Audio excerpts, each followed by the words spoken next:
good to be together this evening, and again grateful for the opportunity to open up God's Word for insight and wisdom and encouragement this evening. I remember I must have been somewhere high school age. I spent a Saturday over at my grandparents' house and had felt like I had a pretty full day, and it was getting towards evening, I think, after we'd enjoyed a meal, and we're just sitting there in the living room, and I remember just kind of lounging back on the couch, and I made the mistake of saying this phrase to my grandfather. I said, "Boy, Grandpa, I'm tired." And I'll never forget, I still have the image of him, his whole face just changed with his utter disdain. And he looked at me and said, "Boy, you don't know what tired is." And he just shook his head. And I remember ever since that, I always kind of, as I got to certain levels, I wonder if now I know what tired is. Maybe now I can tell Grandpa, I'm tired. He's like, "Yeah, boy, you know what that is."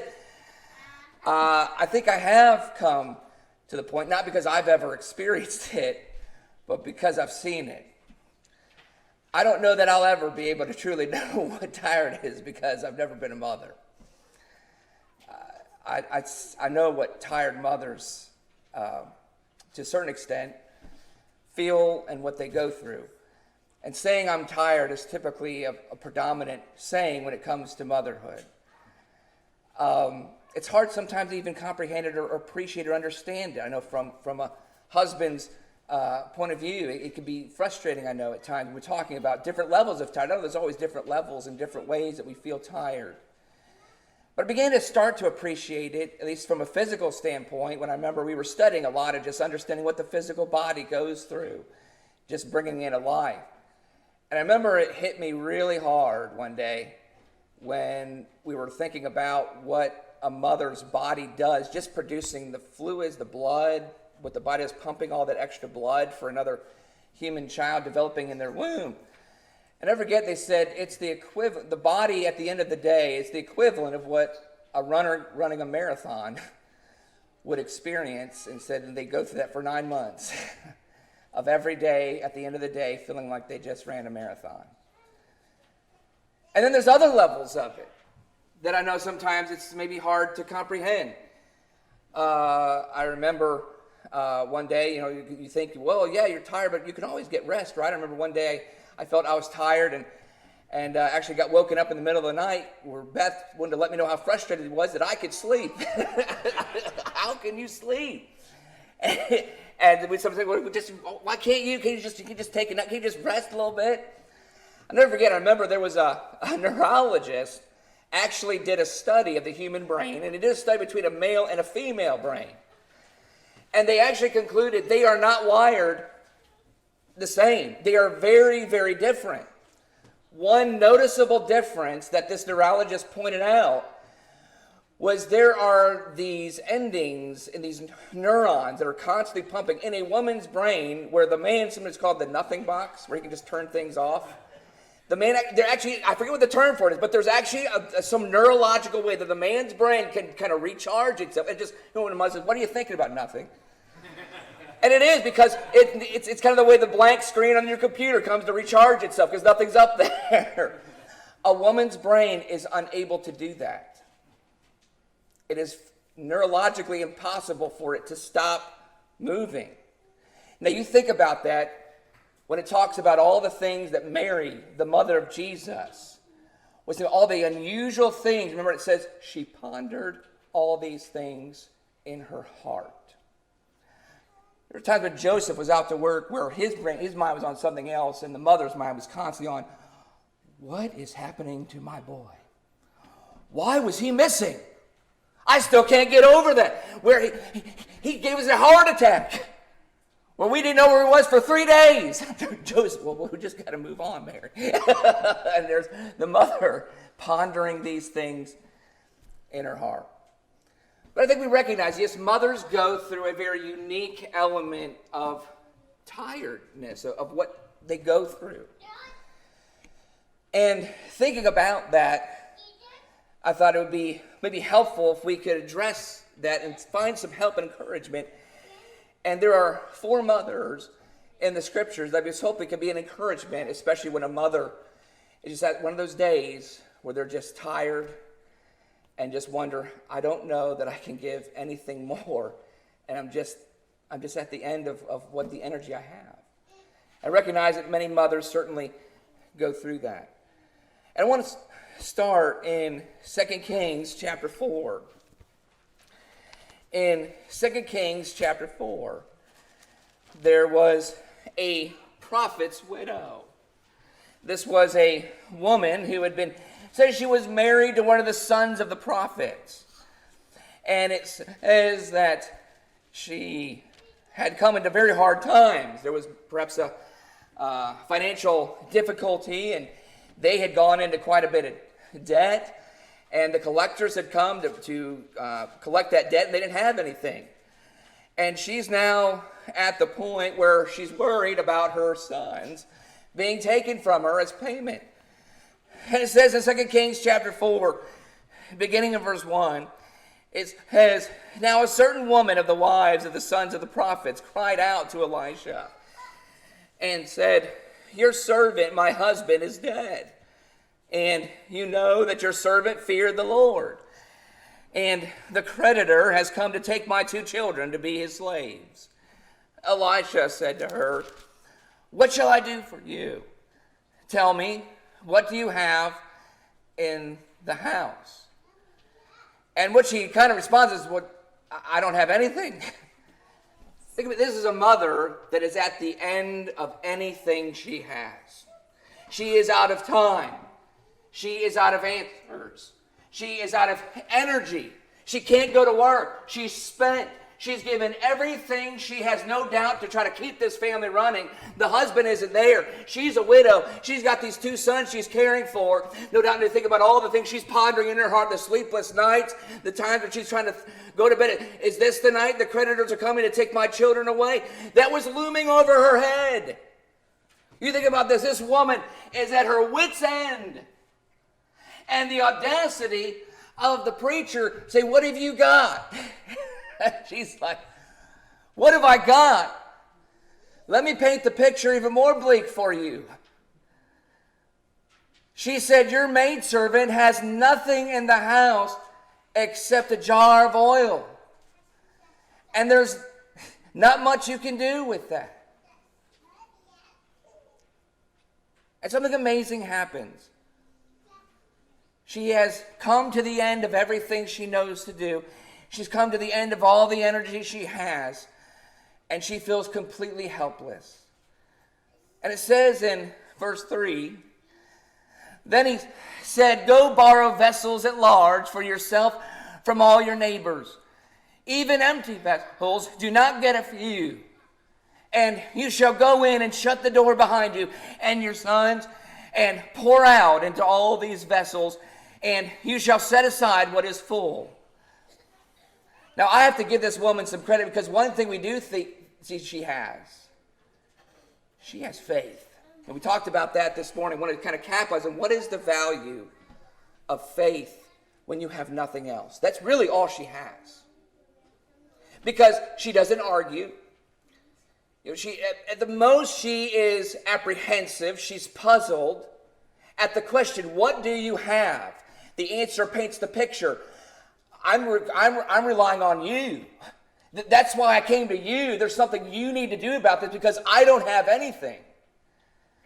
And Elisha is about to make this very subtle yet powerful point, and he's simply asking the question, do you have faith?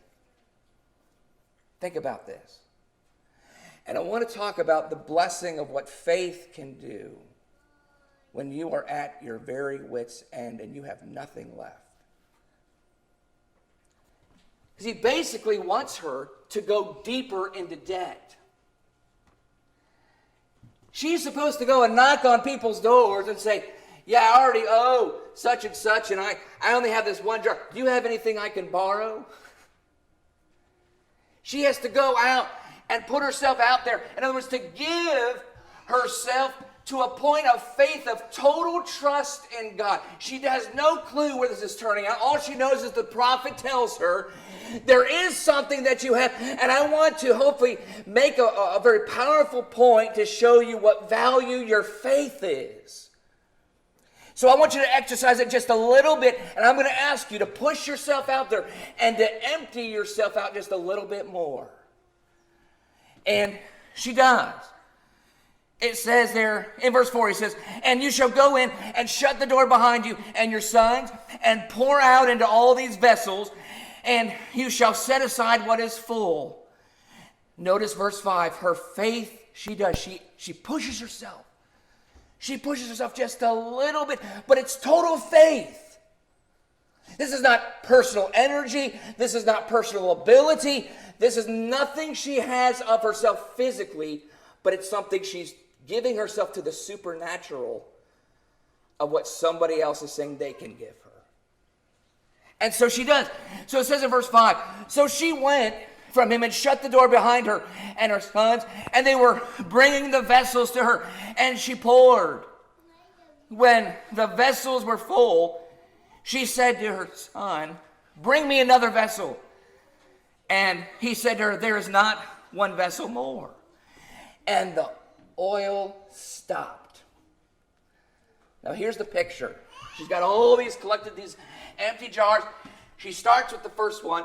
She starts pouring out oil, and the first jar gets all the way full, and the oil is still coming out. And so she takes another jar, puts it there, the oil's still coming out. And she's got all these jars, and every time she gets food, give me another jar. She's telling her sons, help me out here. She's got these two sons helping her with this activity. And finally she says, okay, boys, we're at the top. It's all the way to the top. I need another jar. We don't have any more. And that's when the oil stopped coming. Now, where did the oil come from? Above. It was a powerful work. That's where Elisha wants her to put her faith. And something very interesting, I believe, is pictured in this. It's almost as if Elisha is trying to get her to picture this. The power of God will come when there's an empty vessel. But the minute there's no more emptiness to fill, that power stops. In other words, when we feel empty with physical answers, we may be at the end of, there's nothing more physically I can do. Faith will always require you to empty yourself a little more. And if you are, because that's what faith demands, that we take a step in an area where we're already saying, I can't go any farther. Because we're not answering, we're not gathering answers or solutions from a physical world or from a physical solution. When it comes to God, the answer is, I have something to fill you with, but I need an empty jar to fill it with. And what we need to do is empty everything we think we know. Empty everything we think we've tried. And trust is about emptying ourselves of our own ability and saying, God, I'm willing to let you help me. You empty yourself and he will fill it. And I know that's hard because we think in our minds, I don't have the energy to do that. My mind is just filled. It's just riddled with all these problems, these solutions I'm trying to deal with. And now you're telling me that I'm going to have to step out in faith and make myself vulnerable? Yes. Now let's look at 3 other examples. Now before we go there, now notice it says in verse 6. 2 Kings chapter 4, verse 6 says, when the vessels were full, she said to her son, bring me another vessel. And he said to her, there is not one vessel more. And the oil stopped, nothing more to fill. And verse 7, then she came and told the man of God. And he said, go, sell the oil and pay your debt, and you and your sons can live on the rest. When she emptied herself and gathered vessels to fill, God brought the solution. And there was more she could do. There's another woman, another mother, who was ready to die. She was pushed so far to her wit's end. She had nothing to eat in the house except for what she said, it's my last meal. She was out collecting sticks to prepare the meal when the prophet saw her. And the woman explains a very tragic situation. She says, I'm a widow and I've got a child. And we only have enough left in the house for me and my child to eat what's left of it. And after that, we're prepared to die. We've lived our life, and I don't have anything more. I'm sure some of us maybe can relate to that at times. The body is pushed to the max. The mind, the emotions, the soul is pushed to, there's nothing left. And you just feel like this is the last thing I'm going to do. And if the Lord doesn't take me, I don't know how I'm going to get through the next day. I wonder if sometimes we can relate to that. But that's what this woman was saying in 1 Kings chapter 17. In 1 Kings chapter 17, it says in verse 8, it says, Then the word of the Lord came to him, saying, Arise, go to Zarephath, which belongs to Sidon, and stay there. Behold, I have commanded a widow there to provide for you. Notice, this is news to the widow. She has no clue about this. But this is the word to Elijah. Don't worry, there's a widow there, and she's going to take care of you. And that's all he needs to know. But when he expresses that to the woman, this is kind of not really understanding how this is going to happen. So notice verse 10. It says, So he arose and went to Zarephath, and when he came to the gate of the city, behold, a widow was there gathering sticks. And he called to her and said, Please, get me a little water in a jar that I may drink. As she was going to get it, he called to her and said, Please, bring me a piece of bread in your hand. But she said, As the Lord your God lives, I have no bread, only a handful of flour in the bowl and a little oil in the jar. And behold, I'm gathering a few sticks that I may go in and prepare for me and my son, that we may eat it and die. Then Elijah said to her, remember we talked about where faith leads us, is don't fear. Don't be afraid of this situation. Now, he's not demeaning the situation. He's not denying the situation. The situation is true. She has nothing. And if she doesn't get anything, she's going to die in that state. His answer was, don't let that trouble you. Wow. Because again, this prophet, like the other prophet, is going to give another lesson on where do we see faith come and answer that emptiness. And he's going to push her and test her and say, will you step out and empty yourself a little bit more in faith and watch what happens? Because this is what he says. Elijah says, number one, don't fear. Go, do as you have said, make the meal. And this is what he says. But make me a little bread cake from it first and bring it out to me. And afterward, you may make one for yourself and for your son. What? I just told you, there's only enough for me and my son. You want me to make the meal, waste all the provisions. It's all I have. And you want me to give it to you? And then supposedly there's going to be some more left for me. Is that interesting? He is telling her, I'm telling you, there will be an answer, but I need you to empty yourself even further. I want you to clean house of everything you think you can trust, of everything you think that gives you comfort. I want you to clear it out of your mind so it's not even in the cupboard, so that you watch how God answers your situation.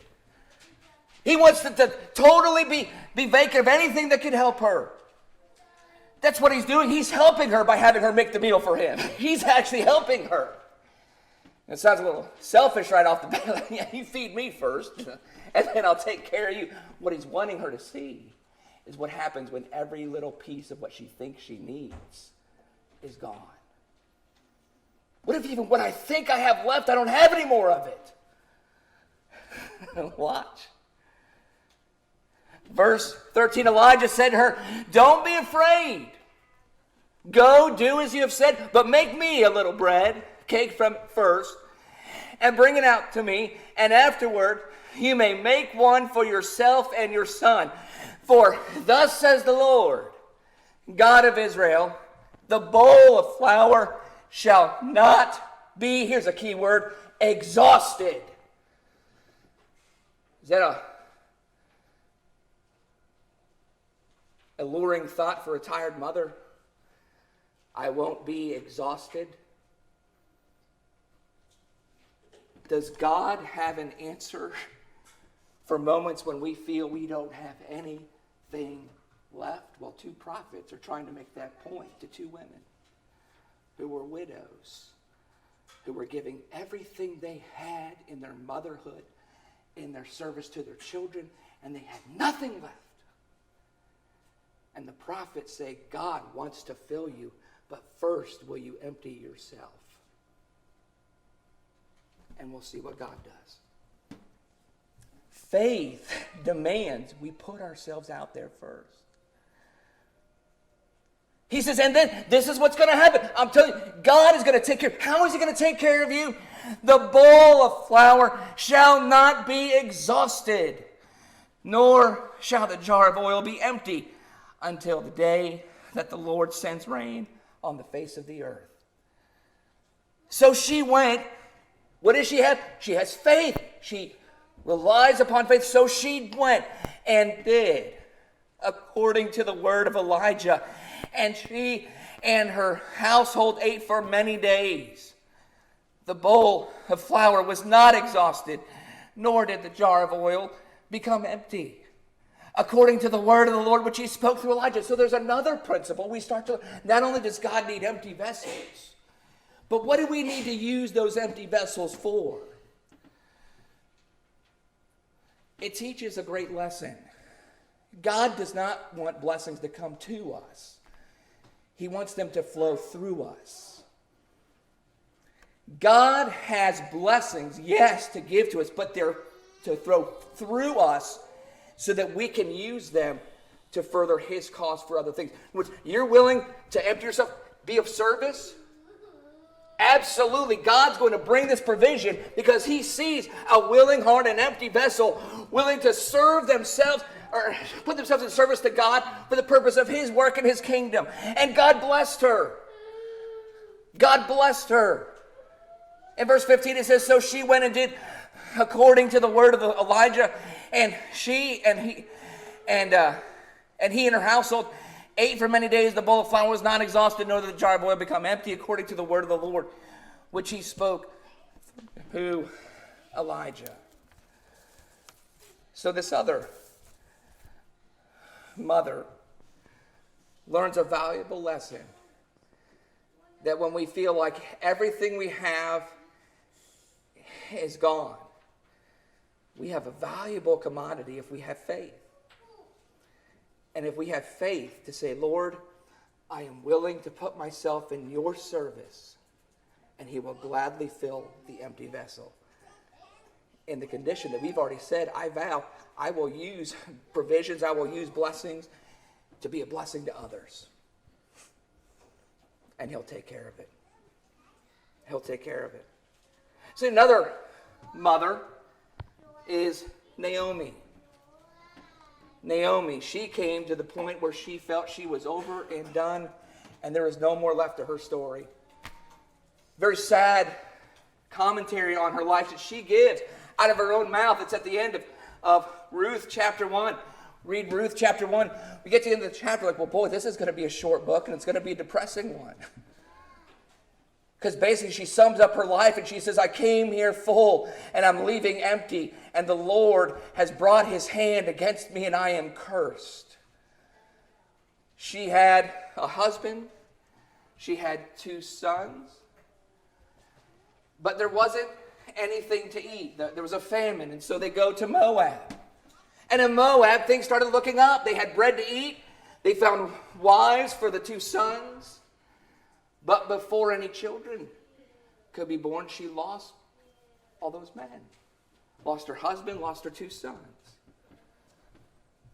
And what's interesting is she's basically telling the daughter-in-laws, you need to take care of yourself. There's nothing I can do for you.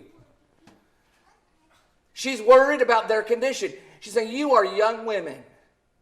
I do not have any children I can bear to you, even if I could. Would you sit there and wait for they got to be of marrying age? No. And besides that, you're Moabites. No one from Israel is going to want anything to do with you, okay? You're in your best interest to stay home. I'm going back to Bethlehem. And amazingly, her daughter-in-law, Ruth, says, I want to put my faith to the test. She has nothing. She has no husband. She's lost her husband. She's a widow.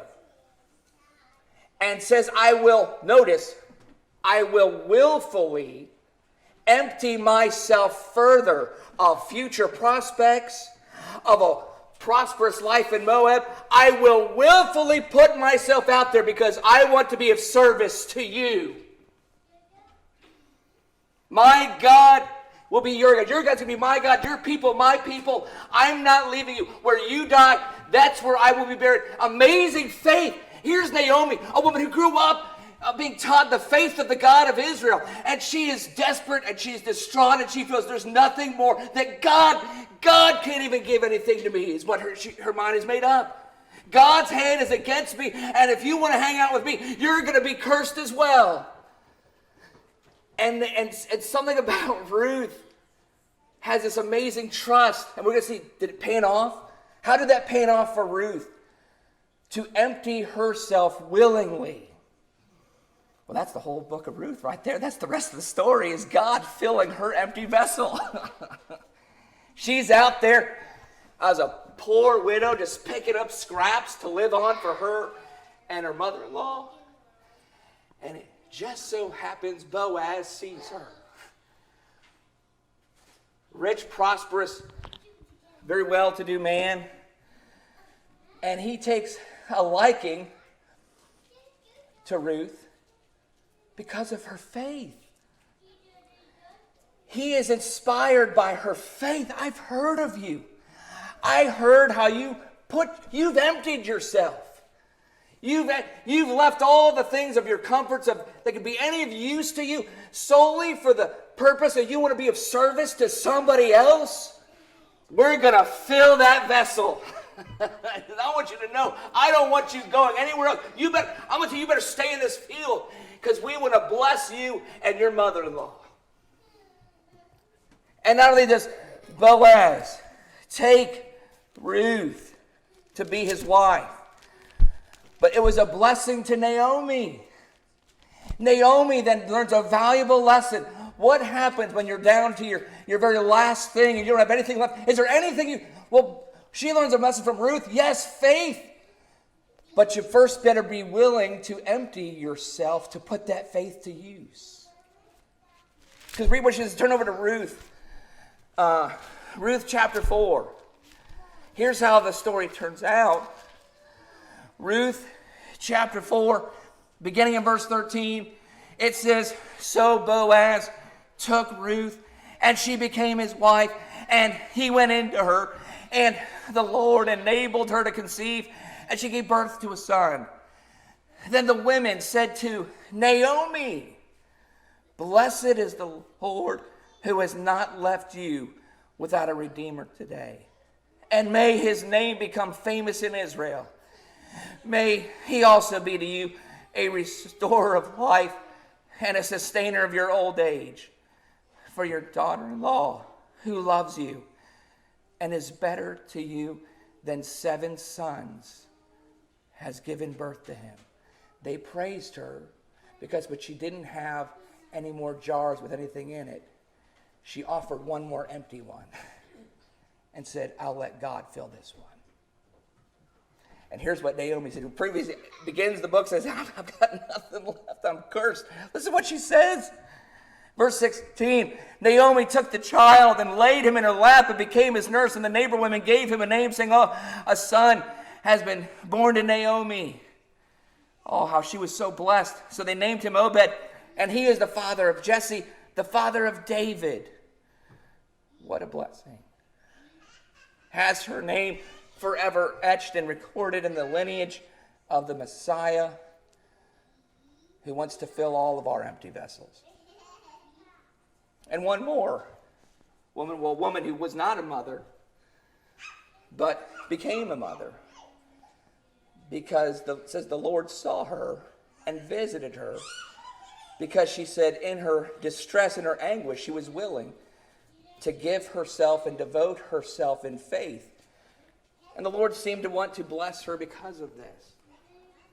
1 Samuel chapter 1 and verse 5, we read this woman having an awfully hard time. It said that the Lord had closed her womb.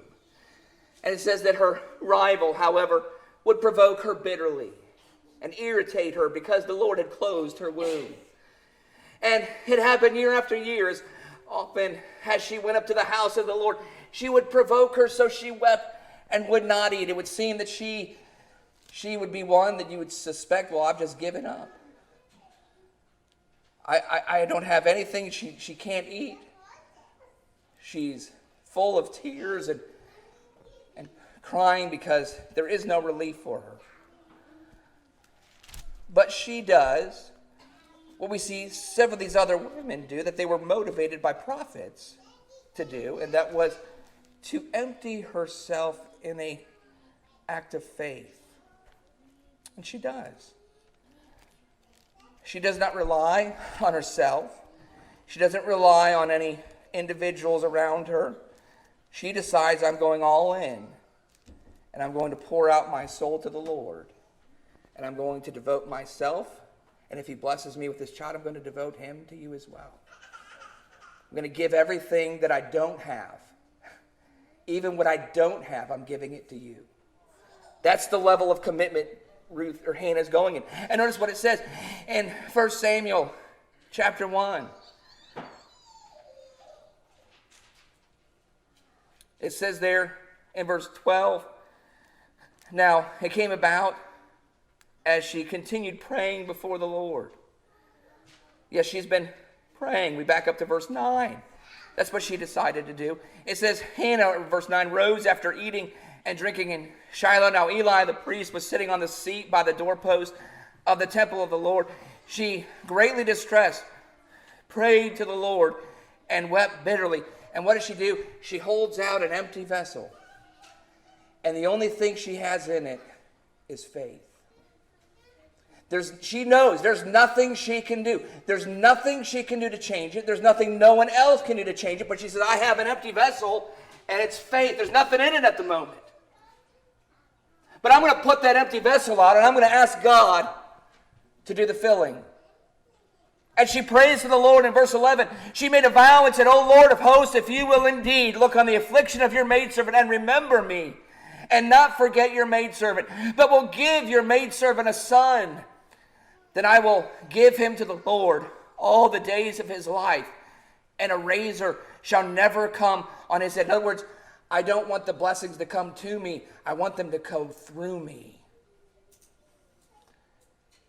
And if you can respond to my honest plea that I vow, I will be someone who will let the blessings go through.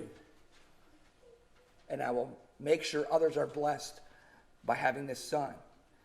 And the Lord responded. It says in verse 19 of 1 Samuel chapter 1, then they arose early in the morning and worshiped before the Lord and returned again to their house in Ramah. And Elkanah had relations with Hannah his wife, and the Lord remembered her. It came about in due time after Hannah had conceived that she gave birth to a son, and she named him Samuel, saying, because I have asked him of the Lord. I put my empty vessel out there, is what she's saying. And God responded to my faith, and he filled it. Not just once. Remember some of the other ones? It wasn't just what the immediate need was, but it even went beyond it. She just said, I'd be happy with just a son. Read verse 21 of chapter 2.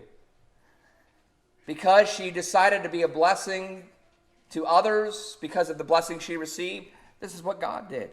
1 Samuel chapter 2, verse 21. The Lord visited Hannah again, and she conceived and gave birth to 3 sons and 2 daughters. And the boy, Samuel, grew before the Lord. Sounds an awful lot like those other 2 widows where, here, give me what you don't have. And not only will I fill that, I'll give you additional blessings that you didn't even ask for. But it's going to take faith. And if we maybe need a little bit more, maybe persuasion. Well, Jesus said exactly the same thing in Luke chapter 6. And he asks us to test it. That if I will give myself, he assures he will bless us. He sees fit what we need and will take care of it. But listen to Luke chapter 6 and verse 38. Luke 6 verse 38, he says, first, I want you to give. And we realize what that means in verse 38. Give. To what extent? Well, we learn from these other mothers, they gave everything they had. That is, they gave even the empty vessels. They said, I'm giving it all to you. I'm giving everything I have for you, Lord, to fill me. Well, what happens when I do that? It will be given to you, and they will pour into your lap a good measure, pressed down, shaken together, and running over. For by your standard of measure, it will be measured to you in return. In other words, the Lord can only respond to us according to the level of how much we will give in faith. In other words, a willingness to say, I will give everything, even what I don't even have, in trust that it's going to be all you. And I'm going to devote myself to you. I'm going to be faithful to you. And I'm going to use these blessings in ways that honor you and go to your name. And I find that to be very encouraging, especially when we find ourselves at points in our life when we feel like, I don't have anything left to give. There's nothing I have to fix this problem. And God assures us, if we can give ourselves in total faith, that is emptying ourselves of our own abilities and totally trust in him, he has an answer. And one final passage, and we'll do the invitation, but I want to read one passage in Isaiah chapter 40. It's very fitting considering some of these examples we've looked at. But just really quickly, I want to read Isaiah chapter 40 and a few verses, and we'll sing our invitation hymn. But read Isaiah chapter 40. Isaiah chapter 40 and verse 29. It says, he gives strength to the weary, and to him who lacks might he increase his power. Though youths grow weary and tired, and vigorous young men stumble badly, yet those who wait for the Lord will gain new strength. What are they waiting for? They're waiting for him to give into those empty vessels what only he could give. It says, you wait in faith, and you will gain new strength. They will mount up with wings like eagles. They will run and not get tired. They will walk and not become weary. It's amazing what we're able to do when we say, first, I'm giving myself you to the Lord. Even that which I don't have, which I don't even know what to do with it, but I'm giving it all to you. And amazing things can happen. And that's exactly what Jesus is asking all of us to do in faith for the ultimate filling and the ultimate blessing. That we take up our cross and we literally die, separate ourselves from all what we feel and sense is helpful to us, our attachments to the things of this world, this temporary world, and literally sever themselves from out of our hearts, that we don't need them. I'm denying all the sinful temptations and those sinful desires and pleasures that sometimes I get wrapped up into, even in the pursuit of these things. That I separate myself and totally trust in the Lord. That's what he's saying. We need to bury ourselves in the tomb of baptism and give ourselves as an empty vessel that he can fill with his love and with his mercy. And he promises he will do that. We respond in faith, emptying ourselves of all these attachments to this world, repenting of our sins. And he assures us when we rise up out of the waters of baptism, we can be transformed and we are made new in his sight, and he's willing to fill us with his love, with his strength, with his abilities. And so if anyone is here feeling tired of living according to this world, give yourself in faith. Put forth yourself as an empty vessel and trust and wait and watch what the Lord can do with you. If you need to be baptized for the forgiveness of your sins, we encourage you to do that. We're here to help you with that. If you've already done so and have grown weary and tired in well-doing and have fallen back and maybe to the point feel like I just don't know if I can be faithful anymore. I don't know if I have anything left. Come back. Present yourself as an empty vessel and empty yourself of the attachments and the things of this world, and let Christ renew his love and his strength in you by coming back to him, and watch him renew you and refill your empty jars if you need to come back to him. Whatever the case is, won't you come in faith and obey the gospel while we stand and sing this song of encouragement together.